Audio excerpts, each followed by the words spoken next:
également. Donc j'ai remporté les 3 titres en individuel, donc sur 500, 1000 et 1500 mètres. Et voilà, donc c'était pas évident parce qu'il y a beaucoup de fatigue engrangée. On est revenu de Coupe du Monde lundi soir, on était là déjà jeudi, donc voilà, il y a un décalage horaire qui n'était pas évident à gérer, mais je suis contente voilà, de mes performances. Puis c'est une bonne chose de faite avant d'entamer la seconde partie de saison. La glace de Poisson-Pré, alors, comment vous l'avez trouvée? Ouais, c'était une très belle glace. Voilà, on a pu aller vite dessus.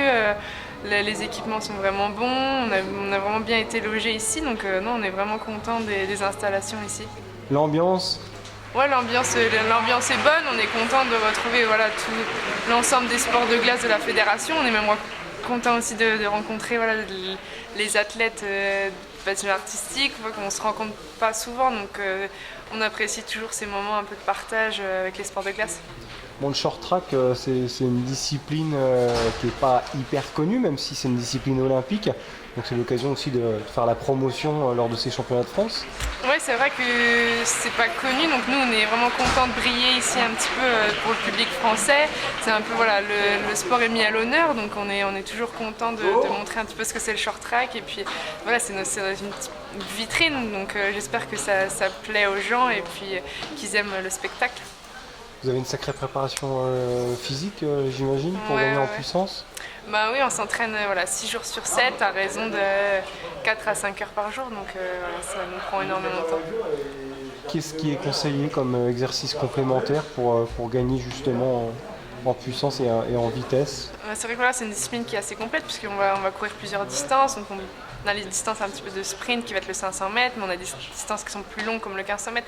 Donc voilà, on va travailler en musculation, on va travailler sur des mouvements spécifiques, pour travailler aussi sur la technique parce que ça va demander du relâchement, une poussée qui doit être vraiment optimum pour aller plus vite possible. Donc ça va être un travail global où, suivant la période, on va travailler plus dans l'endurance ou plus dans la vitesse à l'approche des compétitions.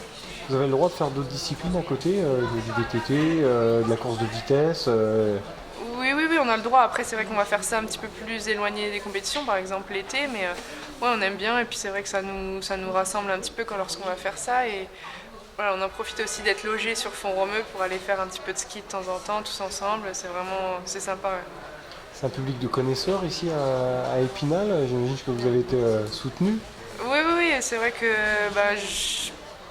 on a été soutenu par le public, puis on a été étonnés du public qui était vraiment nombreux ici. Donc on était ravis de concourir ici devant l'ensemble du public d'Épinal. Et puis non, c'est vraiment des belles courses et un beau moment. Ouais. Enfin, est-ce que vous avez des ambitions olympiques? Bien sûr, oui. Voilà, j'ai déjà participé à 3 Olympiades, donc j'espère que la prochaine, je serai dans les finales et puis voilà, pourquoi pas une médaille.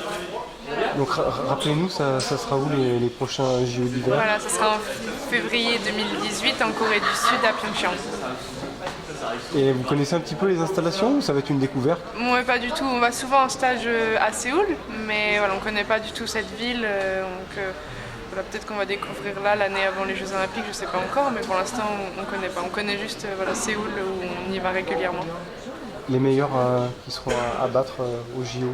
Enfin, voilà, ça va rester les Coréens du Sud. En plus, à la maison, je pense qu'ils vont être encore plus forts. Et puis on va retrouver tout ce qui est canadien. On a les Russes qui commencent à devenir très forts, même si le niveau se resserre de plus en plus. Du coup, ça va être ouvert, mais après on va retrouver des grosses nations voilà, comme les Coréens du Sud, les Chinois et les Canadiens.